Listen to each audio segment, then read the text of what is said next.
Hello, मैं doctor Sangeeta Nagarwal, government college Bandikui से। आज हम जिस विषय पर चर्चा करेंगे वो है स्वतंत्रता प्राप्ति के सहायक तत्व। देखिए, 15 अगस्त 1947 को भारत को आज़ादी प्राप्त हुई। लगभग 200 वर्षों के लंबे संघर्ष और शहादत के बाद भारत ने ये दिन हासिल किया। हालांकि भारतीयों का संघर्ष लंबा था। ब्रिटिश सरकार ने भारत की आज़ादी के बारे में नहीं सोचा, लेकिन अब परिस्थितियां ऐसी उत्पन्न हो गई कि ब्रिटिश सरकार ने भारत को आज़ाद कर देना उचित समझा। एक बार द्वितीय विश्व युद्ध के दौरान ब्रिटेन के प्रधानमंत्री विंस्टन चर्चिल से भारत की स्वतंत्रता के बारे में पूछा गया तो उन्होंने कहा, मैं ब्रिटिश साम्राज्य के विघटन पर हस्ताक्षर करने के लिए सम्राट का प्रधानमंत्री नहीं बना हूँ। इसके अतिरिक्त प्रधानमंत्री सहित ब्रिटेन के अन्य महत्वपूर्ण नेता पदाधिकारी भी यही मानते थे कि आने वाली कई दशाब्दियों तक भारत को स्वतंत्रता देने का प्रश्न ही उत्पन्न नहीं होता। लेकिन युद्ध के तुरंत बाद ही ब्रिटिश सरकार को भारतीय स्वतंत्रता संग्राम के सम्मुख घुटने टेकने पड़े। ये एक बहुत ही आश्चर्यजनक घटना थी। जो ब्रिटिश सरकार यह मानती थी कि अभी भारत को स्वतंत्र करने का सवाल ही पैदा नहीं होता, वही ब्रिटिश सरकार अचानक भारत को आज़ाद करने के लिए तैयार हो गई। इसमें कोई संदेह नहीं कि यदि अंग्रेज़ों के बस की बात रहती तो वे अभी कुछ दिनों के लिए और भारत पर शासन कर सकते थे, लेकिन अब उन्होंने भारत को स्वतंत्र कर देना ही उचित समझा।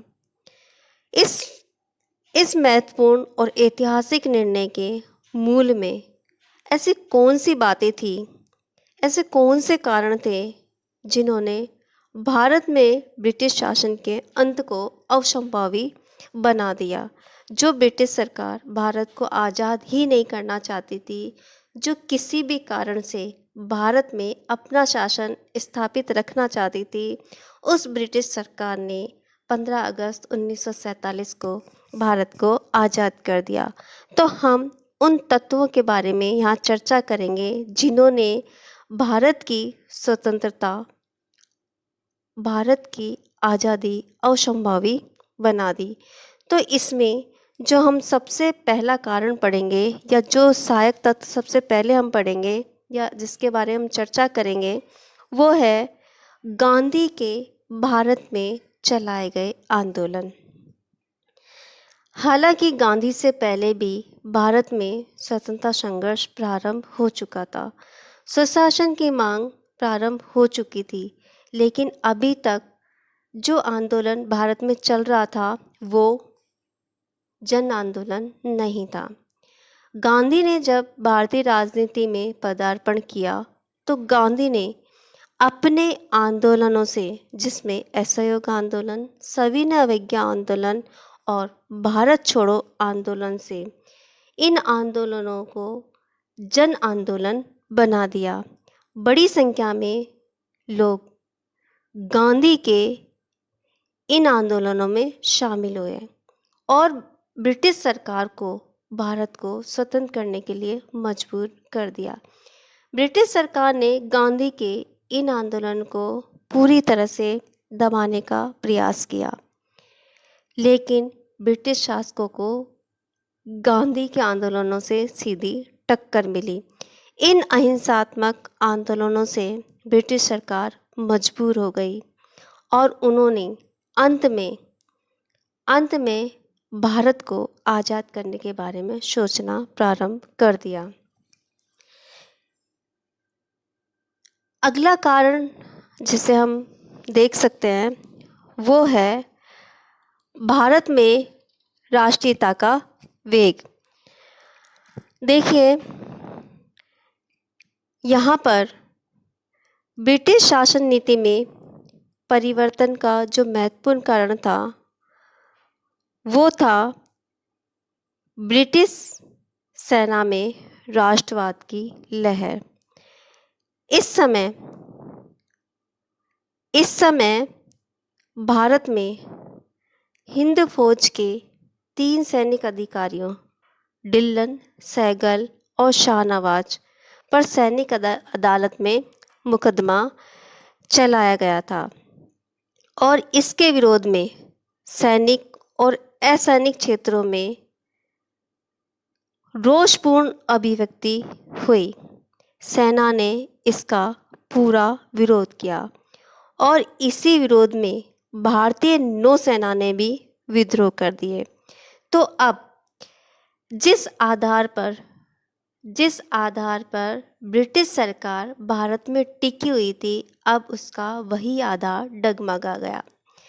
सेना और नौसेना के आधार पर ही ब्रिटिश सरकार ने भारत पर नियंत्रण बनाए रखा था, लेकिन अब यह नियंत्रण ढीला हो गया। जब सेना और नौसेना पर ब्रिटिश सरकार का नियंत्रण नहीं रहा, तो अब उसको भारत को आज़ाद करने के अलावा कोई दूसरा मार्ग नहीं रहा।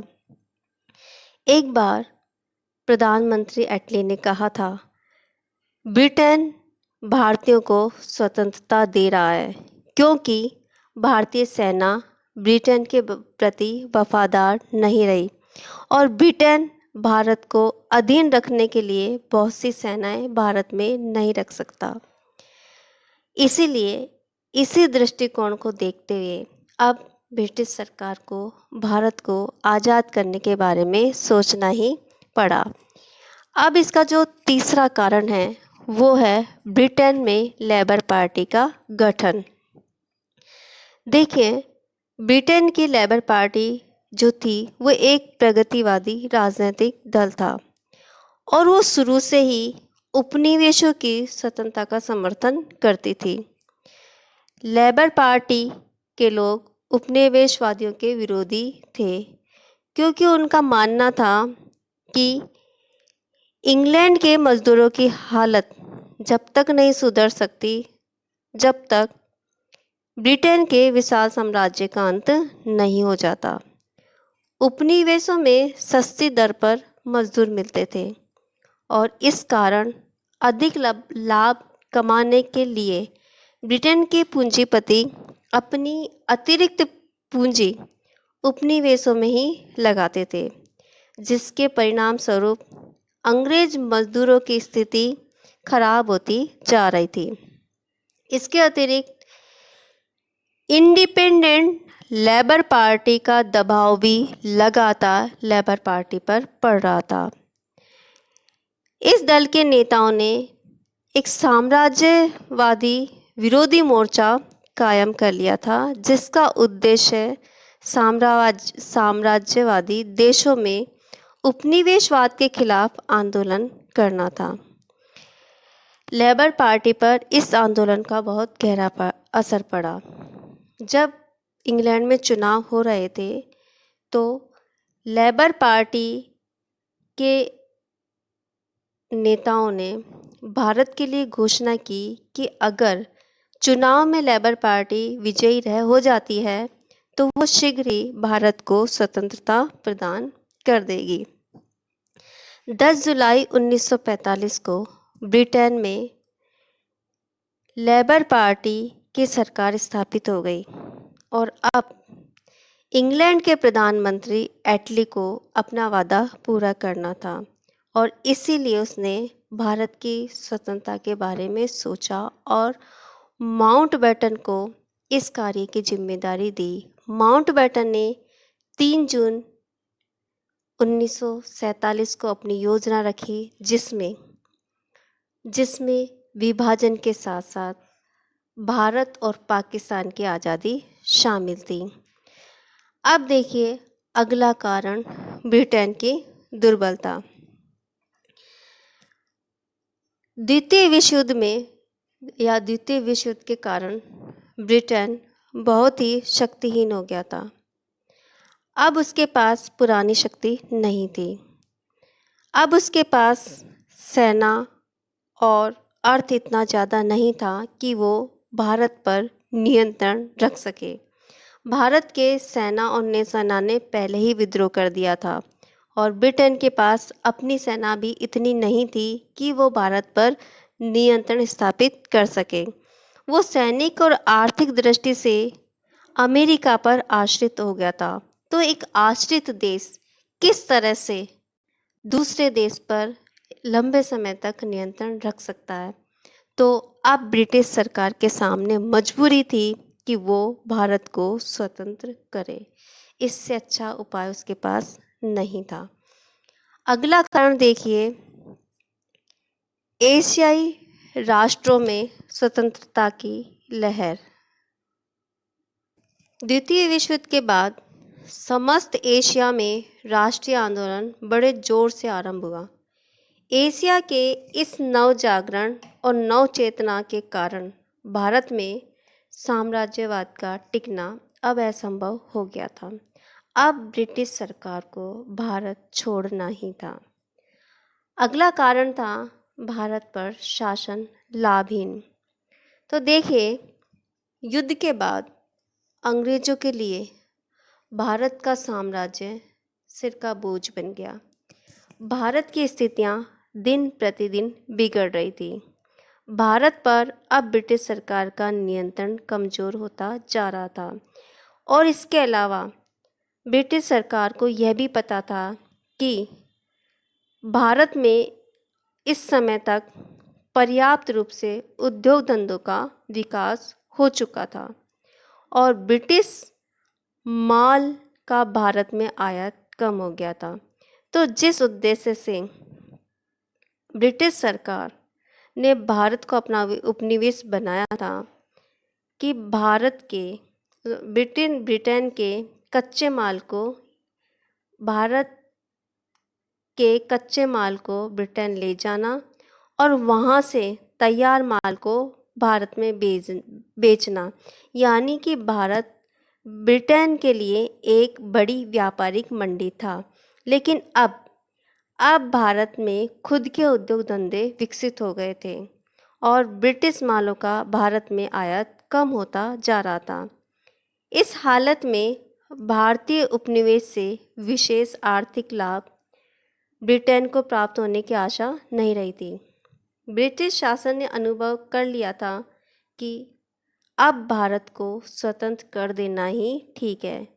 यदि इसे स्वतंत्र करके इसकी सहानुभूति प्राप्त कर ली जाए तो यहाँ बहुत हद तक ब्रिटेन का आर्थिक हित सुरक्षित रखा जा सकेगा। अगला कारण जिसे हम मान सकते हैं आज़ादी में सहायक, वो था कटे छटे पाकिस्तान की स्वीकृति। तो देखिए, भारतीय स्वतंत्रता की मांग में सबसे बड़ा जो रोड़ा था वो थी मुस्लिम लीग। मुस्लिम लीग ने ब्रिटिश सरकार के कई संवैधानिक योजनाओं को ठुकरा दिया क्योंकि उसको मनचाहा पाकिस्तान नहीं मिल रहा था। जब तक मुस्लिम लीग किसी प्रस्ताव पर अपनी सहमति देने के लिए तैयार नहीं थी, तब तक भारत का स्वतंत्र होना भी मुश्किल था। लेकिन जब माउंटबेटन योजना को लीग और कांग्रेस ने मान लिया, तब भारतीय स्वतंत्रता का मार्ग एकदम खुल गया। अंग्रेजों के भारत छोड़ने का एक कारण यह भी था कि मुस्लिम लीग तथा कांग्रेस दोनों अब निश्चय पर पहुंच चुके थे तथा दोनों ने ही विभाजन को स्वीकार कर लिया था। संवैधानिक गतिरोध दूर करने के लिए उनको लगा कि इससे अच्छी योजना और कोई नहीं बन सकती और अब अंग्रेजों के सामने जब दोनों ही दलों ने माउंटबेटन योजना को स्वीकार कर लिया और भारत और पाकिस्तान की आज़ादी का मार्ग खुल गया, तो अब अंग्रेजों के सामने कोई बहाना नहीं रहा कि वो भारत में और अधिक लंबे समय तक शासन करें और भारत का और अधिक लंबे समय तक दमन करें। तो अब जब जिन्ना और कांग्रेस के नेता विभाजन को लेकर सहमत हो गए तो अब ब्रिटिश सरकार को भारत को आज़ाद करना ही पड़ा। अब अगला कारण जो है वो साम्यवाद का खतरा। इस समय धीरे धीरे साम्यवाद ने भारत में प्रवेश करना शुरू कर दिया था। द्वितीय विश्व युद्ध के समय इसका प्रभाव और अधिक बढ़ गया। कांग्रेस के नेतृत्व में जब सफलता प्राप्त नहीं हो पा रही थी तब जनता का झुकाव साम्यवाद की ओर होने लगा। अंग्रेजों को अब यह भय हो गया कि जल्द सत्ता हस्तांतरण नहीं किया गया तो भारत में साम्यवाद का उदय हो सकता है और ये ब्रिटेन के लिए एक चुनौती हो जाएगी। और इसीलिए ब्रिटेन ने भारत को आज़ाद करना ही उचित समझा। अब इसके अलावा देखिए भारत के सांप्रदायिक दंगे। हम पहले भी चर्चा कर चुके हैं कि जब जिन्ना और मुस्लिम लीग की मांग स्वीकार नहीं की गई तो उन्होंने 16 अगस्त 1946 से भारत में प्रत्यक्ष कार्रवाई दिवस मनाते हुए सांप्रदायिक दंगे शुरू करवा दिए, जो लीग और जिन्ना और यहाँ तक कि ब्रिटिश सरकार की एक सोची समझी चाल थी। ब्रिटिश सरकार चाहती तो इन दंगों को दबा सकती थी, लेकिन उसने लीग को सहयोग दिया और ये सांप्रदायिक दंगे पूरे भारत में बुरी तरह से फैल गए। करोड़ों लोग मौत के घाट उतार दिए, करोड़ों की संपत्ति समाप्त हो गई और स्थिति यहाँ तक उत्पन्न हो गई कि अब इन दंगों को दबाना मुश्किल हो गया। तो अब ब्रिटिश सरकार यह भी चाहती थी कि अब भारत को ऐसी आतंक स्थिति में छोड़ दिया जाए जिससे ये देखा जाए कि यदि अंग्रेज भारत से चले जाते हैं तो भारतीय लोग इस आतंक स्थिति का सामना किस तरह से करते हैं। भारतीय लोग अंग्रेजों के जाने के बाद अपने आप ही कट पिट कर मर जाएंगे और उनको ऐसी स्थिति में ब्रिटिश सरकार की सहायता की आवश्यकता पड़ेगी और जब वो ब्रिटिश सरकार से सहायता मांगेंगे तो ब्रिटिश सरकार को यहाँ पर रुकना होगा। लेकिन इन सांप्रदायिक दंगों से भारतीय नेताओं को भी यह स्थिति स्पष्ट हो गई थी कि अब यदि ब्रिटिश सरकार यहाँ और अधिक रुकी तो भारत में एक नई अनेकों पाकिस्तान बन जाएंगे। तो अब उन्होंने अंग्रेजों को भारत से भेजना ही उचित समझा। अब वो किसी भी सूरत में अंग्रेजों को भारत से निकालना चाहते थे और इन्हीं सांप्रदायिक दंगों से छुटकारा पाने के लिए कांग्रेस ने विभाजन को स्वीकार कर लिया। तो उधर ब्रिटिश सरकार ने इन स्थितियों में उसे लगा कि वो भारत पर नियंत्रण नहीं कर सकती, अब भारत को छोड़ देना ही उचित है। तो अब उसने भारत को आज़ाद करने का मानस बना लिया और भारतीयों को सत्ता सौंपने का निर्णय कर लिया। अब अगला कारण है विश्व जनमत भारत के पक्ष में। तो इस समय देखिए अमेरिका और चीन लगातार इंग्लैंड पर दबाव डाल रहे थे कि भारत को स्वतंत्रता दे दी जाए।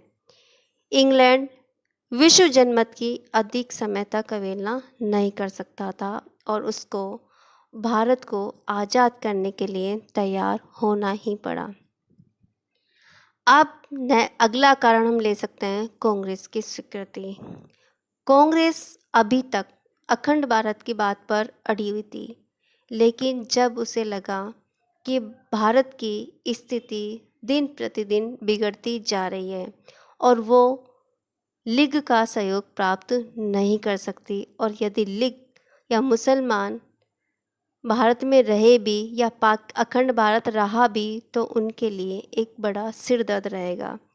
तो इस सिर दर्द को ख़त्म करने के लिए उन्होंने सिर को कटवाना ही उचित समझा, और अब कांग्रेस ने ब्रिटिश सरकार के संवैधानिक योजना माउंटबेटन योजना को स्वीकृत कर लिया। तो अब ब्रिटिश सरकार के पास कोई बहाना नहीं रहा कि वो अब और अधिक समय तक भारत में रहे। अब उनको भारत को आज़ाद करना ही पड़ा। अगला कारण था भारतीय स्वतंत्रता अधिनियम। भारतीय स्वतंत्रता अधिनियम में बहुत सारे प्रावधान दिए गए थे और उसमें 2 अधिराज्यों की घोषणा कर दी गई थी, भारत और पाकिस्तान। इसके बाद अब ब्रिटिश सरकार के पास कुछ नहीं बचा था। अब ब्रिटिश सरकार ने भारत को आज़ाद कर दिया। अब इनके अलावा और भी बहुत सारे कारण थे। हालांकि गांधी का आंदोलन या गांधी का योगदान भारतीय स्वतंत्रता में महत्वपूर्ण योगदान रखता है, लेकिन इनके अतिरिक्त हम अन्य क्रांतिकारियों और आतंकवादियों के बलिदान को भी भुला नहीं सकते। जब कांग्रेस का मनोबल गिर रहा था तो उस समय इन्हीं क्रांतिकारी और आतंकियों ने ब्रिटेन के छक्के छुड़ा दिए थे। ब्रिटेन सरकार का इन्होंने डटकर मुकाबला किया था। क्रांतिकारियों और आतंकवादियों ने ब्रिटिश सरकार को ईंट का जवाब पत्थर से देकर राष्ट्रीय आंदोलन की लहर को गतिमान बनाए रखा। आगे देखिए, इनके अतिरिक्त भारतीय समाचार पत्र, जिनका भारतीय स्वतंत्रता प्राप्ति में महत्वपूर्ण योगदान रहा। भारत में गांधी का आंदोलन चला। अन्य नेताओं ने, क्रांतिकारियों ने, आतंकवादियों ने अपना अपना योगदान दिया, लेकिन यदि समाचार पत्र इनके विचारों को, आंदोलन की घटनाओं को या अन्य परिस्थितियों का उल्लेख नहीं करते और जनता को इनके बारे में नहीं बताते तो जनता इन चीज़ों के बारे में नहीं जान पाती और जनता भारतीय आंदोलन से नहीं जुड़ पाती। तो आंदोलन से भारतीय जनता को जोड़ने में समाचार पत्रों ने एक कड़ी का काम किया। इनके अलावा लेखकों, विद्यार्थियों, पूंजीपतियों और साधारण जनता ने भी अपने अपने ढंग से आंदोलन में भाग लेकर भारत को स्वतंत्रता दिलाने में अपना महत्वपूर्ण योगदान दिया। तो ये थी भारत के स्वतंत्रता की कहानी। भारत को आज़ादी कैसे प्राप्त हुई, कैसे ब्रिटिश सरकार ने भारत को आज़ाद किया और अपने बोरी बिस्तर यहाँ से समेटे। तो नमस्कार साथियों, अगले वीडियो में हम चर्चा करेंगे सुभाष चंद्र बोस के बारे में।